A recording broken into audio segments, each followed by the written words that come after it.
আমি অবাক হই যখন দেখি আমাদের অত্যন্ত শিক্ষিত মানুষেরা, সমাজে যাদের অত্যন্ত গুরুত্ব আছে, তারা যখন বিভিন্ন রকম কথা বলেন যে অত্যন্ত বিভ্রান্তিমূলক। যারা দায়িত্ব পেয়েছেন, এই সরকার যাদেরকে দায়িত্ব দিয়েছে, তাদের মধ্যেই অনেকে যখন বলেন যে নতুন দল তৈরি করতে হবে, তখন বিস্মিত না হয়ে পড়া যায় না। এই এখতিয়ার ওনাকে কে দিয়েছে? উনি এই দায়িত্ব পেলেন কোথায় যে তিনি বলবেন যে নতুন দল তৈরি করতে হবে? তাহলে আমরা কি করে জনগণ ভাববে যে এরা নিরপেক্ষভাবে কাজ করছে? দ্বিতীয়ত দেখবেন, বেশ কিছু সংগঠন, বেশ কিছু গোষ্ঠী তারা ইতিমধ্যে কাজ শুরু করেছেন যে এই অন্তর্বর্তীকালীন সরকারকে অনির্দিষ্টকালের জন্য রাখা হবে। তারা একেবারেই পরিবর্তন করে দেবে, সমস্ত সংস্কার টস্কার তারাই করে দেবে। তাহলে জনগণের তো দরকার নেই, পার্লামেন্টের দরকার নেই। আপনি যখন আজকে, আমি পত্রিকার নাম বলছি না, একটি পত্রিকায় দিয়েছে একটা জরিপের বরাত দিয়ে। এই জরিপ কারা করেছে আমি ঠিক বলতে পারবো না, নাম দিয়েছে ব্র্যাক ইনস্টিটিউট। আমি জানি না তারা কিভাবে জরিপটা করেছে। তারা বলেছে 80% লোক চায় যে যতদিন খুশি এই সরকার থাকুক। এটা আমি জানি না তারা এই কথাগুলো কোত্থেকে পেলো, কীভাবে পেলো, কিন্তু জনগণ এটা কোনোদিনই মেনে নেবে না। এই ধরনের কথা, এই ধরনের রিপোর্ট করা থেকে আমার মনে হয় যে ভেবেচিন্তেই করা উচিত, এবং এটা যেন বিভ্রান্তির সৃষ্টি না হয় সে বিষয়টাও আমাদের খেয়াল রাখতে হবে। আমি বক্তব্য দীর্ঘ করবো না, আমি শুধু একটা কথা, শেষ কথা বলতে চাই।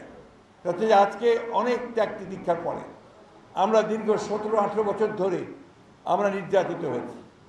আমাদের গণতন্ত্রের আপসীন নেতৃত্ব দেশনেত্রী বেগম খালেদা জিয়া, তিনি দীর্ঘকাল কারাগারে থেকেছেন, 6-7 বছর ধরে, অত্যন্ত অসুস্থ হয়ে পড়েছেন। আমাদের নেতা তারেক রহমান সাহেব, তিনি নির্বাসিত হয়ে বিদেশে আছেন। আমাদের প্রায় 60 লক্ষ মানুষের বিরুদ্ধে, যারা আমরা গণতন্ত্রের সংগ্রাম করেছি, লড়াই করেছি, তাদের 60 লক্ষ মানুষের বিরুদ্ধে মিথ্যা মামলা হয়েছে।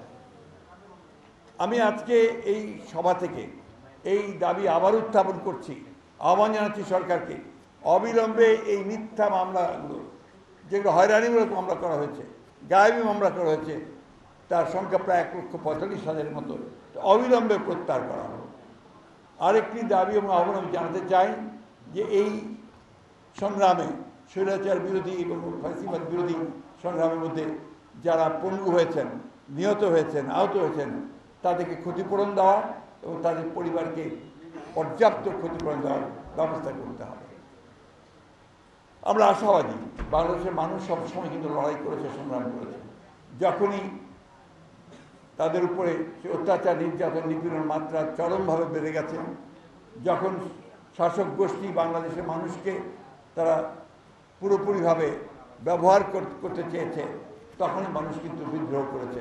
সেই বিদ্রোহের ফলে কিন্তু আমরা আজকে এই অবস্থাটা পেয়েছি, যে অবস্থাটা আমাদের একটা নতুন সুযোগ সৃষ্টি হয়েছে। আসুন আমরা সবাই মিলে এই সুযোগটাকে কাজে লাগিয়ে সত্যিকার অর্থেই দ্রুত সময়ের মধ্যে আমরা যেন জনগণের নির্বাচিত একটি পার্লামেন্ট নিয়ে তার দ্বারাই সমস্যার সমাধানগুলো করতে পারি, সেই চেষ্টাটা আমাদের করতে হবে।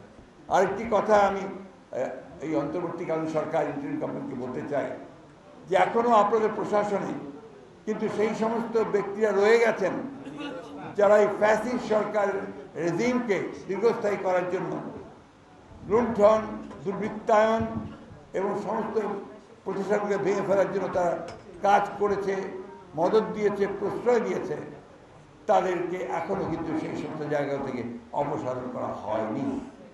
আমি আহ্বান জানাবো, অতি দ্রুত তাদেরকে চিহ্নিত করে মূল জায়গাগুলো যেখানে আপনার পলিসি ডিসিশন হয়, সেই জায়গাগুলো থেকে সরিয়ে দিয়ে এই দেশকে অন্তত একটা এমন একটা কাঠামো তৈরি করেন যেখানে একটা নিরপেক্ষ নির্বাচন হতে পারে, যেখানে একটা লেভেল প্লেইং ফিল্ড তৈরি হতে পারে, এবং সমস্ত রাজনৈতিক দলগুলো তাদের প্রোগ্রাম নিয়ে তারা জনগণের সামনে উপস্থিত হতে পারেন, জনগণ যেন সঠিক সিদ্ধান্ত নিতে সক্ষম হয়।